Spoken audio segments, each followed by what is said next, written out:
So, let's begin. And we're going to begin with Dori Londres, who is your student speaker. Every year, we choose a student speaker. There's a university committee that goes through this process, and we're just delighted that Dori will be your speaker today.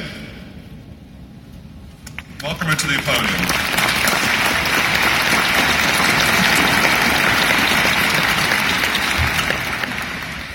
Good afternoon, President LeBlanc, distinguished faculty members, the Board of Trustees, staff, family and friends, and my fellow graduates. Welcome to this exciting day. Back in September of 2015, two huge game-changing events occurred in my life. One of them was that I returned to school after nearly 25 years and began working towards my master's in communications here at SNHU. The other was that the soundtrack to the Broadway musical Hamilton began streaming on NPR. Now, it may seem that these events are out of balance or unrelated, but actually they're not. A few years before coming to SNHU, I had returned to work after more than 12 years as a stay-at-home mom. When I had left my job years before, computers were still a novelty. Email was new. So it isn't surprising that when I returned, I felt a little bit lost. I never regretted my decision to put my career on hold, but I knew I had a lot of catching up to do, and I also knew that I had some important choices to make. What did I want to do, and where was I going to start?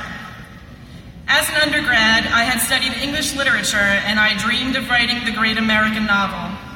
Life got in the way a bit, as it does, and 25 years later, I had just sent one child off to college and was preparing to do the same for my second. Suddenly, with my kids beginning their next chapter, it seemed that life had slowed down, like the noise had been muted and the dust had been cleared.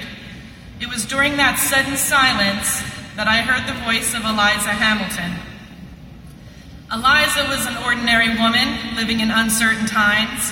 She did not know what her future held, but she was determined to embrace it and to play a role in shaping it. In fact, she felt lucky to have that chance. I was no longer sure what the rest of my story would look like.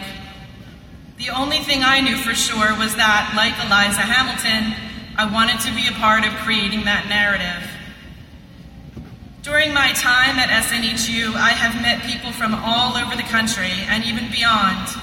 Despite differences in age, geography, and profession, there is one thing we all have in common. We are all reaching for something better. We are all striving to be something more. Today, I would like to tell each of you the same thing that Eliza told Alexander in 1781. Let this moment be the first chapter. Look at where we are. We each came to SNHU to get to work. By doing so, we have guaranteed our part in the narrative. All of us are part of this chapter and of a bigger story that is waiting to be told. Congratulations again to us all.